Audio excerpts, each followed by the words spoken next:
Your daily dose of sports talk is here. Highlights, interviews, and analysis. From the entertainment capital of the world, Sports Wrap with Jason Page starts now. And we welcome you to it, this Wednesday edition of the show with so much to do over the next 60 minutes.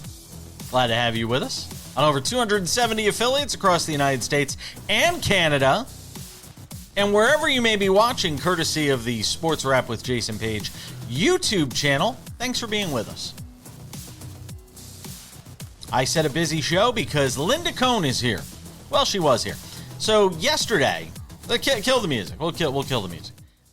Yesterday, after we finished the show, or finished most of the show, I had a chance to have a lengthy one-on-one with Linda Cohn, the former ESPN SportsCenter anchor, an icon in women's sports broadcasting, somebody I have admired going back to the 90s and the mid-90s, early mid-90s, when I knew what I wanted to do for a living. That was be a broadcaster.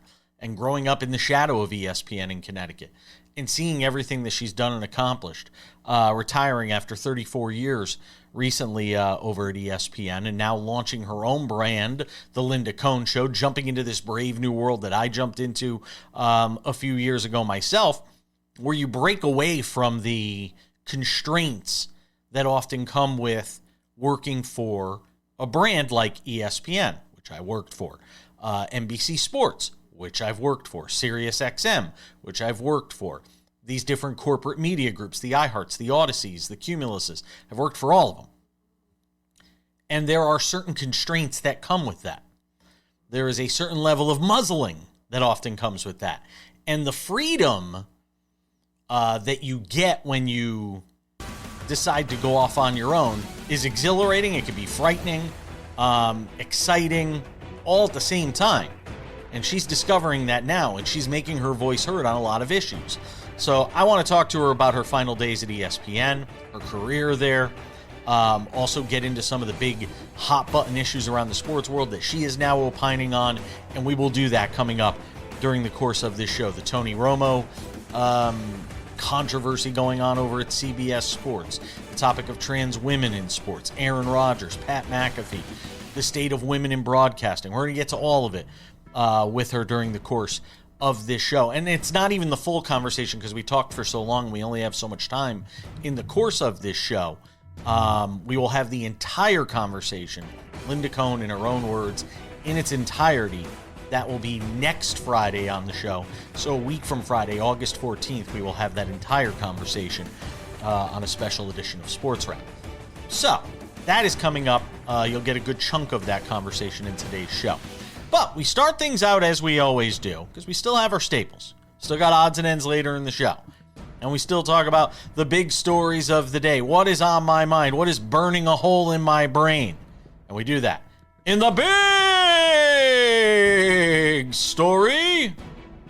And the big story is presented by the Daily Wrap. If you haven't done so yet, make sure to go and subscribe to the Daily Wrap. It's our Substack newsletter. We put it out Monday through Friday. We're covering the top stories in sports, what we're talking about on the show.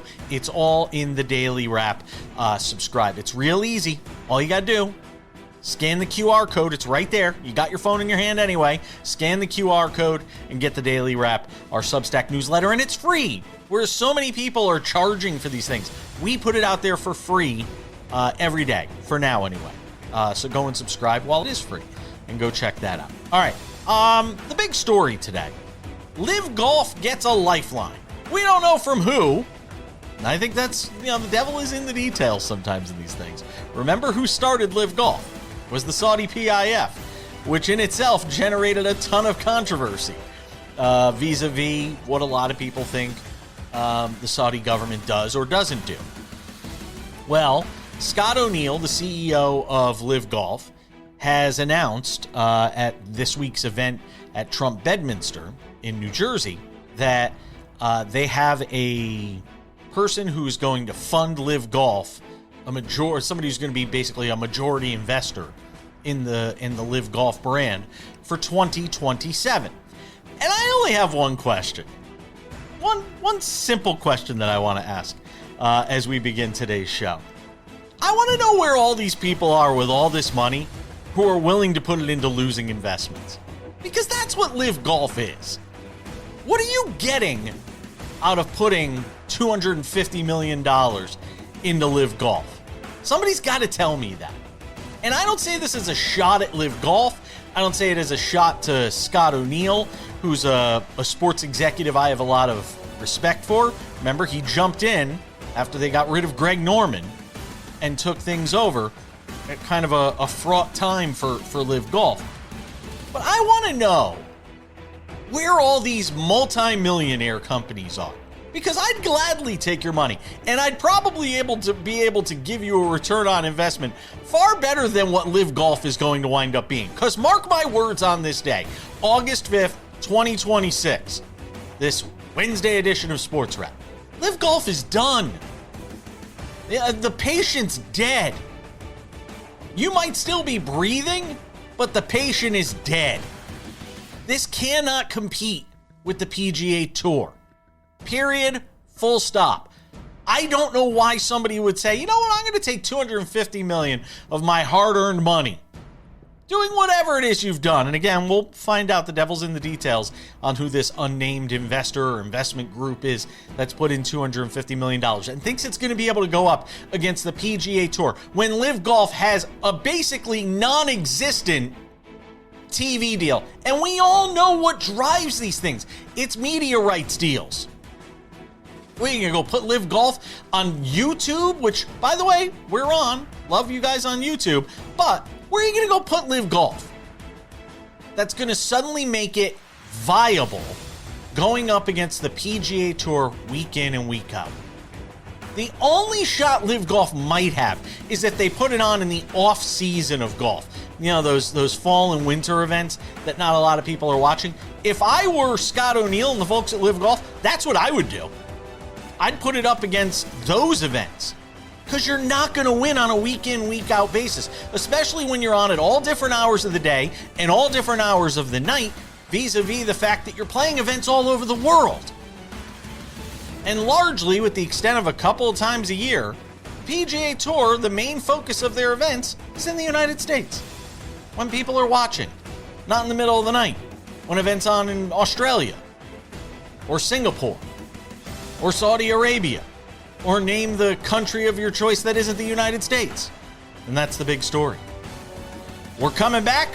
More to do on the show. I said Linda Cohn is here. We've got a long conversation with her coming up. Stay tuned.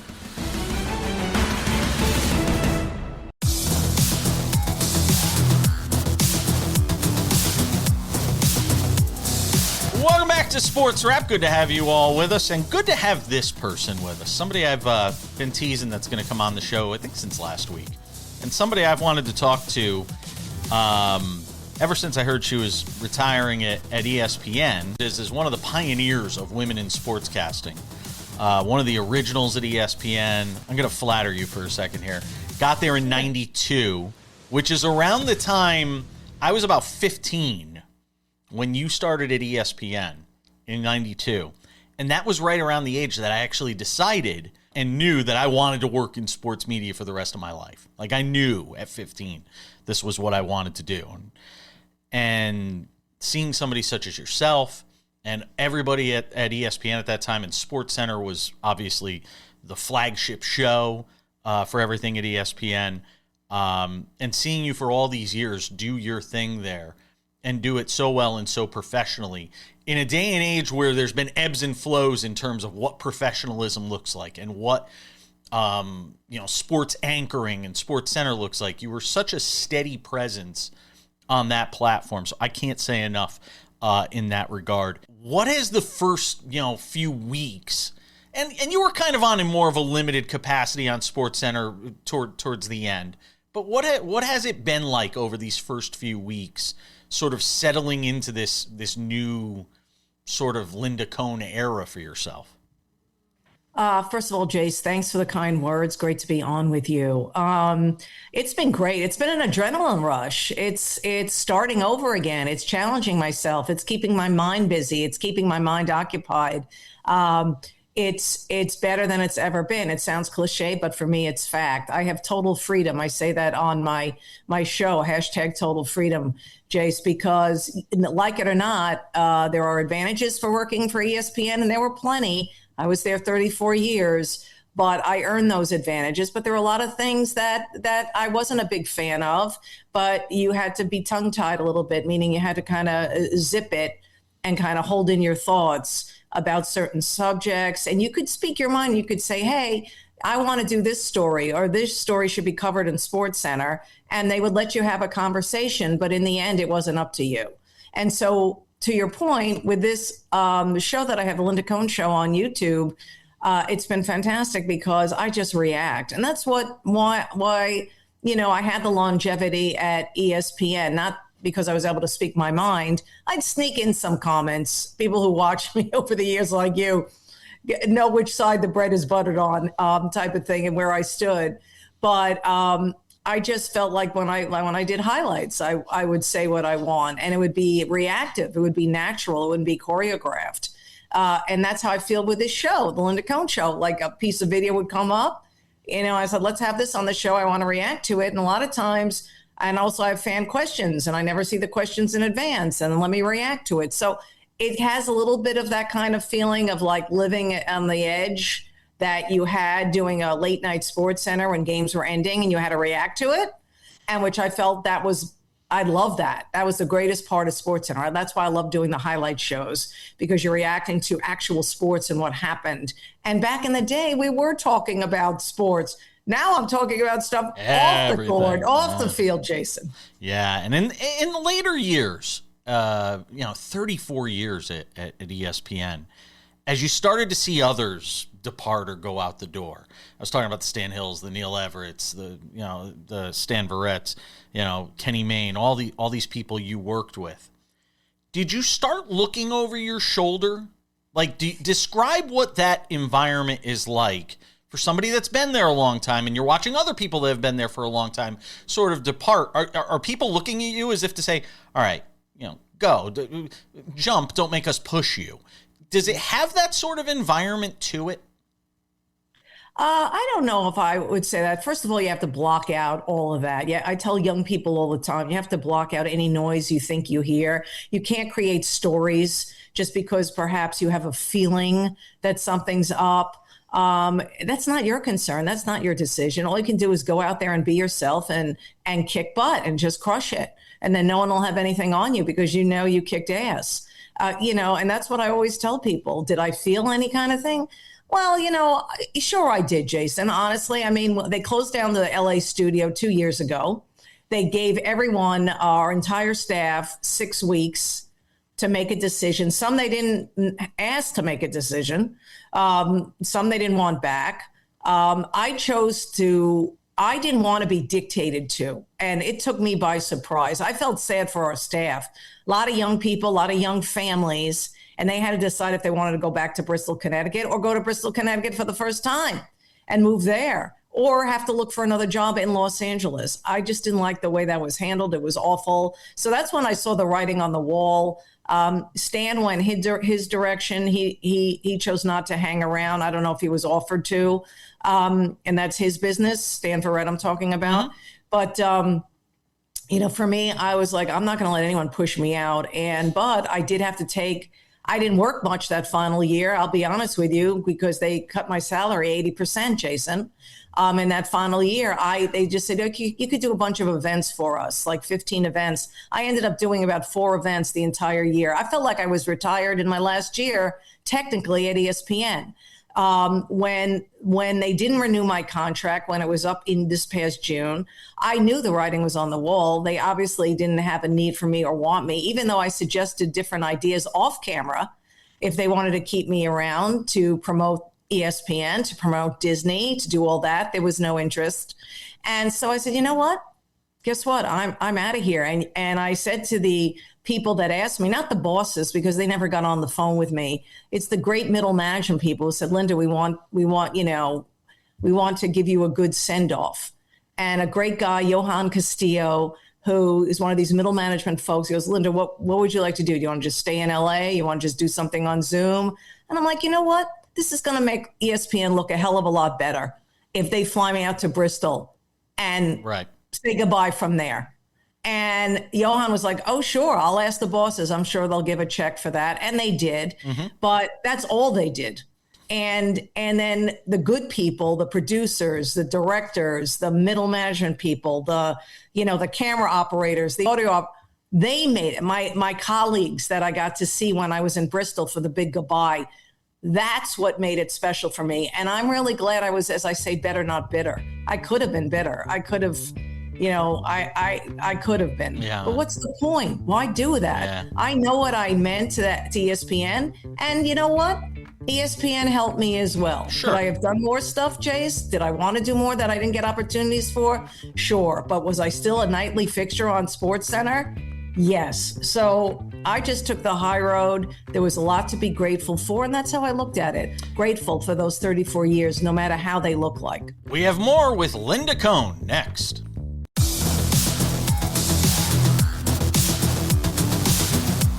Welcome back to the show. Linda Cohn hanging out with us on the show today. Our special guest. What is the state? If I said, Linda Cohn, get up at the podium and give me the State of the Union for women in sports media. I give it that impromptu speech I'm asking you to give. What is the State of the Union when it comes to women in sports media today, Linda Cohn? I like that question. I feel very presidential when you put the State of the Union thing in there. I think overall it's fantastic. I really do. There's so many talented women. And it was just, I've said this before, and I'll say it again, because besides being a mom and raising two amazing kids, the professional, that's my personal legacy that I'm most proud of. Professionally, what I'm most proud of is all these women that had looked up to me, that reached out to me after the official retirement from ESPN, who said, if it wasn't for you, I never would even think about going into this business. I'm not saying this to pat myself on the back. No. I'm saying it because that's great. That makes me feel great. And I try to get back to every single one of those women because that meant so much to me when I was just doing something I loved and hoping that it sent a message to men of all ages that women could do this job. So when you say, what is the State of the Union of women in, sports media, I think it's fantastic. They're either on YouTube, or other platforms that they have. They're on major networks. They're holding primary roles on major networks. And so I look around and I say, great. The big thing is, and I've always said this, I've said this when I wrote a book, funny book, A Look at My Life called Conehead back in 2009. I said, I said, as long as these women, that was 2009. So I interviewed you when you did that book PR tour when I was working in Hartford at ESPN Radio. Incredible, on Jace. The local side. Yeah. Yeah. So, and if you remember, I said, as long as these women, are getting into sports for the right reason, not because they couldn't get a job at Access Hollywood, and you could see the difference because sports fans, you can't fool them. They know a phony. They can pick one out anywhere. And there are some out there.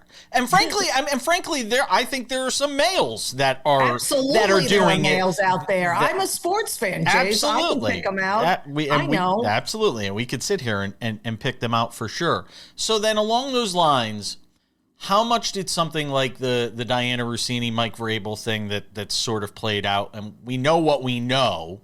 Dianna hasn't given her side of the story. All we have are the images. And in full disclosure, I've discussed this on the air. I've known Dianna for 15 years. So I've spoken to her privately about these things. I obviously won't share those things. I will share what I've told her, which is I think you need to sit down and have a conversation with somebody publicly to sort of explain what did happen because you're just letting people fill the vacuum with what they assume happened. But that said, as somebody in your position who's paved the way for so many, to see a story like that, what does that do to you? What does it do to other women who are trying to break into the business or trying to establish credibility? Yeah, and that's great advice you gave your friend Dianna. I mean, it's sort of like in the old days when a celebrity would do something, they would go on like, David Letterman or Johnny Carson, or they would go on, sit down with Barbara Walters. Sure. and give their side of the story, or Diane Sawyer, and give their side of the story. And I think that when I first heard this, I mean, Diane and I crossed paths very infrequently because I was a studio anchor. She was out and about when she worked at ESPN. I don't know her that well, but I was looking to hear her side of story. As to the part of your question that says, how does that affect women in this circle, in this broadcast media of sports? It shouldn't affect them at all. That's her issue, her problem, all that stuff. She's got to figure that out if she wants a career. It shouldn't, but it does. Fairly or unfairly. You can't let that happen. Well, that just depends if you allow it to. Again, that's part of the block out the noise. There's nothing to do with it. It's not your problem. It does because people allow that to happen. People like to create narratives, Jason. Oh, yeah. Okay, so they're like, oh, this is the opening we needed. I always thought women don't belong in sports. Now I can milk this till the cows come home. Mm-hmm. That's always going to be around. And I've told women, especially young women in the field now, don't let that sway your dreams. Don't let that bother you. Who cares what other people think? They don't know you. And they certainly don't know what's going on with Dianna Russini, because Dianna Russini, oh, by the way, hasn't sat down with a Diane Sawyer type or a Barbara Walters type, these kind of things to tell her side of the story, if there is, or come clean, whatever it is. Look at Kyle Shanahan. I know it's apples and oranges. Sure. But, the cover-up was worse than the alleged crime. Always is. Do you think Vrabel skated, though? Do you think he's been given sort of a pass, if you will, compared to the way she's been treated? I don't know. I don't know enough about it. I'm not there in the room with Bob Kraft evaluating how should we treat our head coach and all this. I don't know what he knows. I don't know what Mike Vrabel told Bob Kraft. I don't know. I still don't know how you think she's been treated. I know you're her friend, but until we find out more, anyone can say anything they want to. It's a free country. Yeah, and there is a lot of that. Do you, just kind of off topic, but sort of something you were saying when you're talking to younger broadcasters and everything, do you sort of want to do some of that mentoring now, maybe speaking at colleges, universities, whatever it is, sort of go on the speaking circuit as well? Yeah, absolutely. I've done a few, but I'd love to do more. I enjoy that. I really enjoy that the most. I think I have a lot to say and I like to share.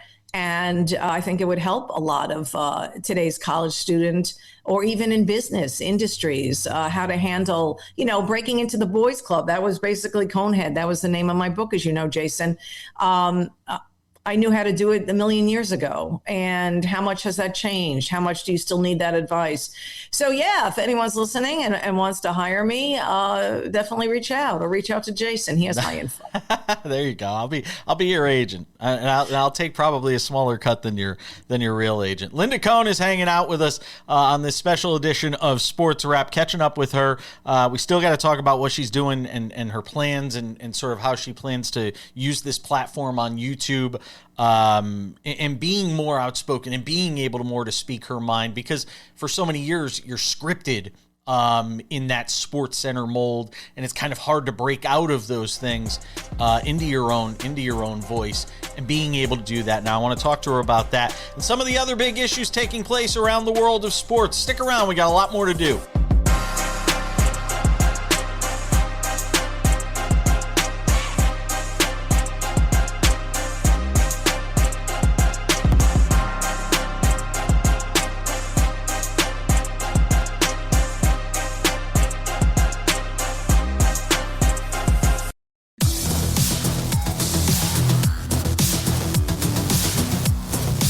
Linda Cohn is our guest on this special edition of Sports Wrap, hanging out with her. All right, I want to bounce around on a few hot topics around sports and get your thoughts, because you have opinions, and I love it. And even if I don't agree with all of your opinions, I love your opinions because I know they come from an educated place. And there's so many people spewing opinions that don't come from an educated place. And we could all agree to disagree on certain things, as long as there's at least a certain basis of facts and mutual respect for each other, and an ability to try and see the world through other people's eyes, as opposed to just this sort of narrow scope. I think these sorts of conversations can happen. One from broadcasting, Tony Romo. Do you think he's called his last game at CBS? Yes or no?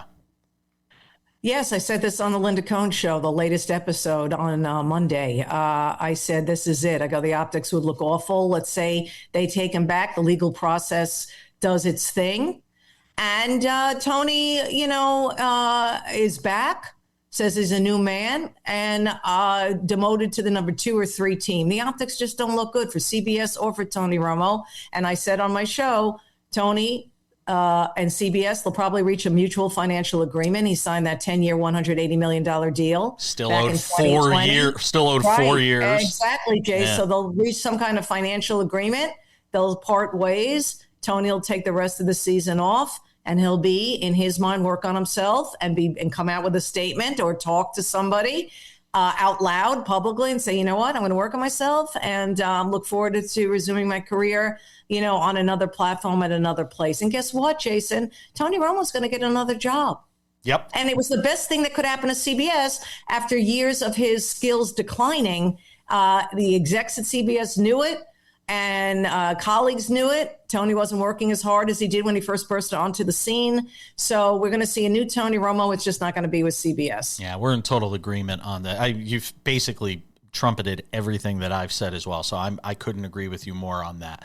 I saw you comment yesterday on Aaron Rodgers' appearance on Pat McAfee. And Pat McAfee is a lightning rod, as is Aaron Rodgers. So when the two of them get together, 2 lightning rods, there's going to be fireworks. And we saw what happened yesterday with this rant he went on about Dr. Fauci and, all of these different things.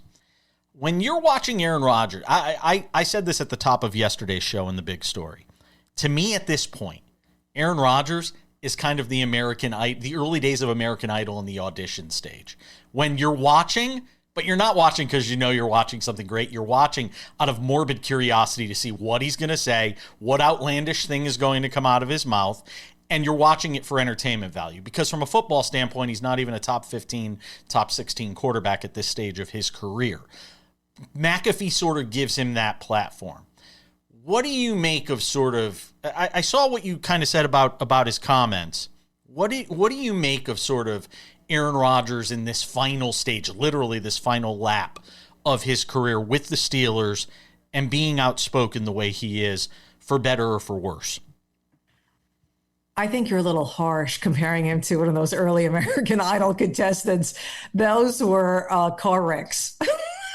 Yesterday was come on, from a TV perspective, imagine the execs at ESPN. And actually, I'd love to put you in their shoes because you know them intimately. What the hell are they thinking watching that for 2.5 minutes yesterday? I don't care. I don't care what they're thinking. That's old news. What I love about Aaron Rodgers is he doesn't try to be someone else. He's not a phony. He's not a fraud. He's always been that way. He's always spoken his mind. That's what I admire about someone, just like I admire Sophie Cunningham for speaking out. You may not believe it. You may bully her because she doesn't believe in what you think. Same with Aaron Rodgers. You may not believe, and you didn't believe in him years ago during this whole COVID stuff, and how he stood out and spoke out, and he was ripped apart by, you name it, everybody. He stuck to his guns. I just admire someone that is true to themselves. It doesn't matter what they believe in, what their topic is. I'm not talking about something super criminal, but, he has the freedom on Pat McAfee. And I made a joke. I was like, when was the last time we saw Pat McAfee for a loss of words? It happened. I mean, Aaron Rodgers does that to him, and I loved every bit of that as well. And I love Pat, but I mean, that was great screen time. And that came on right before I did my show live. So I'm like, I got to lead with this. I'm just going to react to it. I'm not sure what even I'm going to say. But let me tell you something. I watched that Fauci stuff, and it was a joke. It was an absolute joke. It was cowardly. And that's someone that, isn't his true self. And so this is Aaron Rodgers, man. Years ago, everybody thought he was a conspiracy theorist. Now he's getting the last laugh. He had his time. He milked it. He can do whatever he wants. And you know what? He's a happy guy. I said that on my show. I said that even before all this Pat McAfee stuff. It's so great to see Aaron Rodgers happy. He's happily married. His wife helped him get back with his family. They've been estranged for a decade or so.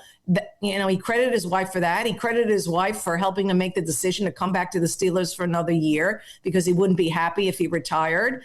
And I've never seen him happier. So God bless him. Yeah, I mean, the thing for me is he's a spot. If you throw enough things against a wall, something's going to stick. And the way I look at him is a lot of times I feel like he's thrown so many different conspiracy theories, what some people will call alternative points of view, others might call it, at the wall. And a couple of them hit, and people are like, see, he's right about everything. And then I say, well, he also told Pamela Brown in 2013 that the Sandy Hook massacre was an inside job, a government job, things like that. Right. Well, that is what I'm saying. Ridiculous. That's what I'm saying. I'll have to dig that up. Yeah. I never heard that. Yeah, I never heard that. That's a sensitive topic to me since I live 10 minutes from there. And my kids still, I worked in Danbury, so I know that area very well. Southbury. I was in Southbury, you know. So that's what I mean. What does Linda Cohn make of all the controversy swirling around the WNBA? We're talking about all that and more next.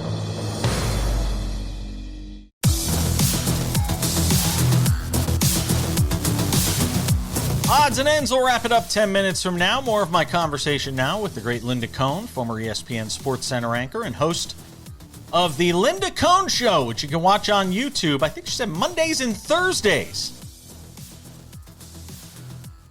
The WNBA, is it a league succeeding in spite of itself? It's not. It's not. They're finding every way imaginable to trip themselves up. All self-inflicted wounds. But by the numbers, Linda, well, it's thank Indiana Fever playing an exciting brand of basketball. Thank Caitlin Clark, for breaking records. Thank all of that, bringing everyone around her, getting eyeballs to the screen. It all began with that. It's fact. And, look at the ratings. Look at how that. I called the Indiana Fever a month ago, America's team. They're America's team now. What the Dallas Cowboys were, at least in the summer when the WNBA is relevant. Because she made it happen. She's very likable. Now, I don't know how she's handling this. Now she has to carry the Sophie Cunningham stuff on her. Now she's being ripped for that. Because, you're not backing your teammate. And if it's not one thing, it's another thing. If it's the stuff on the court, it's the stuff off the court. All the greats always appear like they're whining or working the refs, by the way. Oh, every single sport. Let's get off that soapbox. Oh, she's always whining and flopping and all that. When? And then, and if she is, she's working the refs for her team. The girl, she just wants to win. She's 24 years old. So when you say, look at the ratings, look at this. I'm sorry. Every time that's mentioned, I'm like, where would they be without Caitlin Clark? I'm not arguing against her. Not by the least. I look at the ratings, which started with her. Now, people are tuning in, seeing other things they like and sticking with it. The Paige Beckers of the world, the Olivia Miles of the world. Are they? They? Are those ratings Dallas against Phoenix or something? Is that really rating is high? Right. Oh no, I think there's levels to this. I think it's fair to say there are levels to this, but they're doing. Those other games are doing respectable numbers, and the WNBA has such a spread out media package that it's hard to miss it. It's hard to not find it somewhere on the dial. Or you could go the other route and say, where are they on today? Thank God I have YouTube TV that I paid for. And it's like the NBA this year. Come up, it'll, like you said, then you'll know it doesn't matter what network they're on.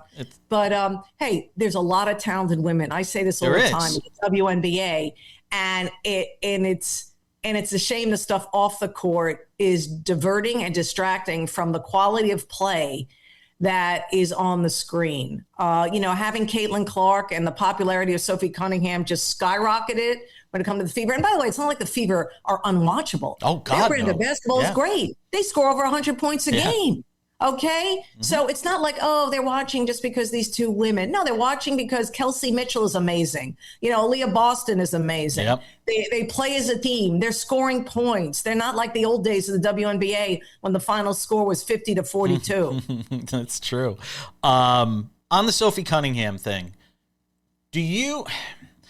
I'm trying to figure out how the league gets out of this this sort of perpetual cycle it feels like we're in now. Since she made her comments to ESPN, ironically enough, since she made those comments regarding transgender athletes participating with biological females in sports, and now that's the focus. Conservative media's sort of parachuted in and said, we're going to make sure to ask everybody about this, keep it on the front pages.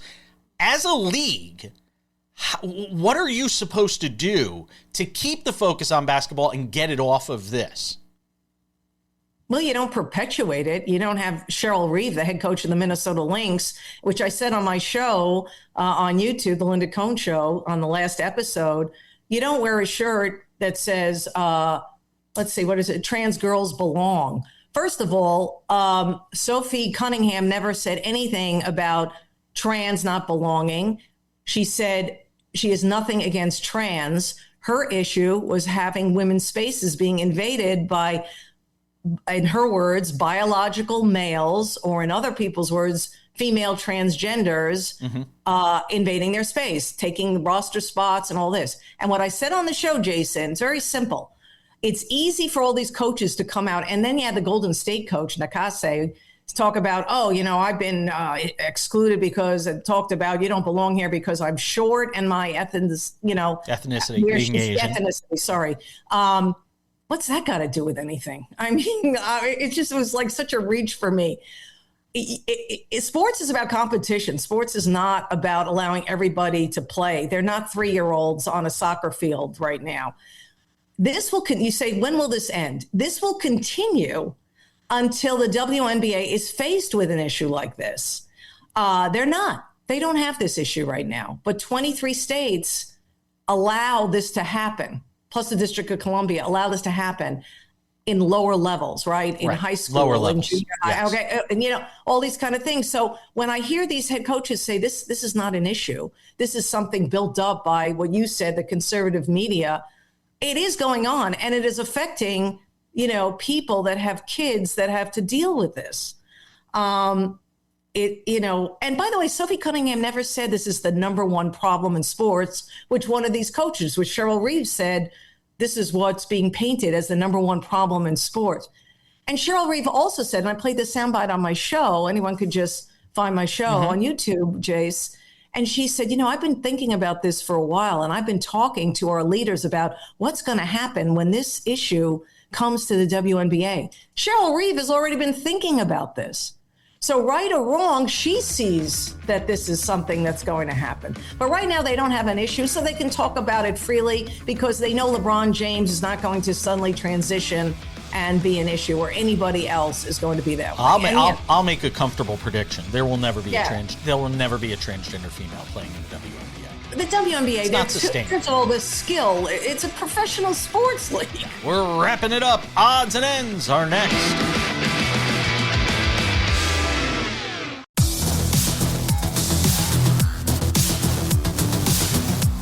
Just about time to put the wraps on this baby for a Wednesday. Tomorrow on the show, more from the world of baseball, the latest from NFL training camps, which we'll have a smidge of here in Odds and Ends. Whatever else pops up as well. We have the first NFL game of the preseason on Thursday night. Hall of Fame game. Talk a little bit about that. As much as you need to talk about that. I mean, it's game one of the NFL preseason. So that'll be all on tomorrow's show.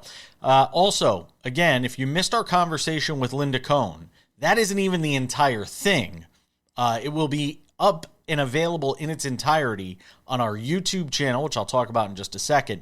But we will have the entire conversation, which was some 40 minutes, with myself and the former ESPN SportsCenter anchor on next Friday's edition of Sports Wrap. So a week from Friday, we will have my conversation with Linda Cohn uninterrupted in its entirety on the show. Make sure to tune in for that. I guess uninterrupted is probably the wrong word because we do have commercials because we got to pay bills. Couple of reminders before we go. The Sports Wrap with Jason Page podcast. The audio version of this show is available Monday through Friday, wherever you get your podcasts. Spotify, Apple Podcasts, YouTube Podcasts, iHeartRadio, TuneIn, Odyssey, Amazon, anywhere you download a podcast every day. The show is available. Go and get it there.